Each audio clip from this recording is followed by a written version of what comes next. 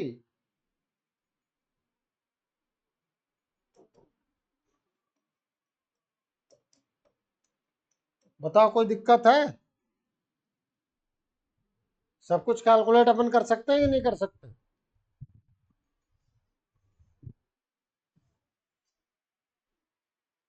अब अगर बादल ये पता ही नहीं है कि रेड और ब्लैक कितने होते हैं तो दिक्कत हो जाएगी। Yes sir.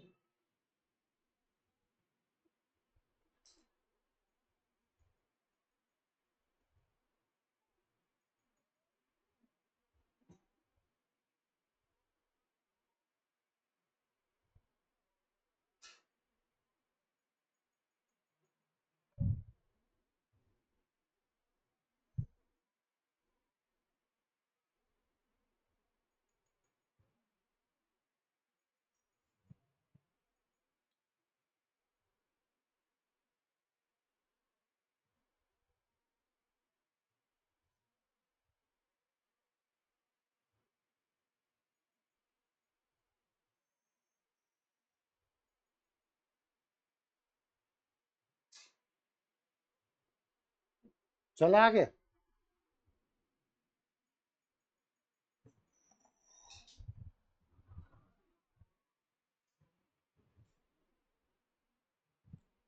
A bag contains 6 blue, 4 white, 6 red balls.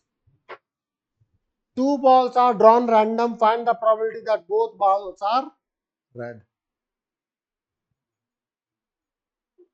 दोनों ही बॉल रेड हो, तब इसकी क्या प्रोबेबिलिटी आएगी भाई?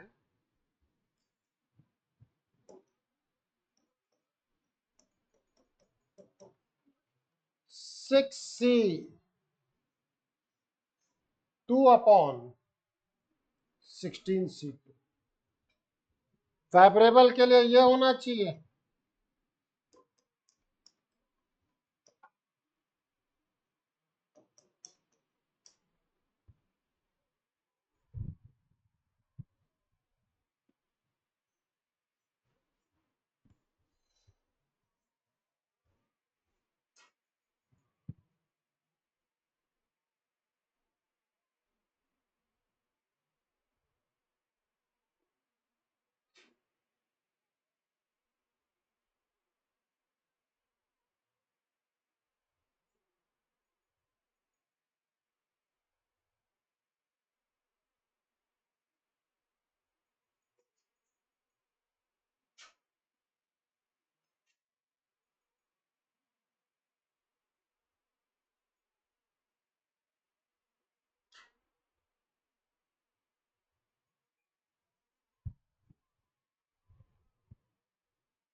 From a lottery of 30 tickets marked 1 to 30, 4 tickets are drawn.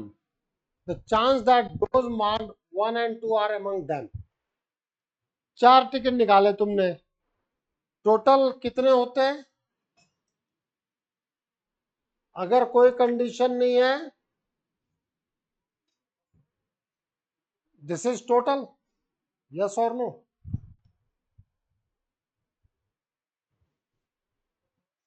अगर कोई कंडीशन नहीं होती तो टोटल कितने होते? 30 में से 4 निकालने के लिए 30C4।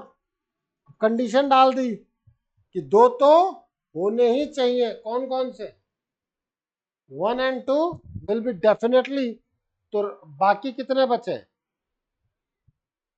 28। और लेने कितने हैं? 2 तो ऑलरेडी आ चुके हैं ना। कौन कौन से आ चुके हैं? 1 and 2। 4 ही लेने थे, 2 आ गए, तो बाकी कितने निकालने हैं? 2 आउट ऑफ 28। वो 2 तो हटाओगे ना।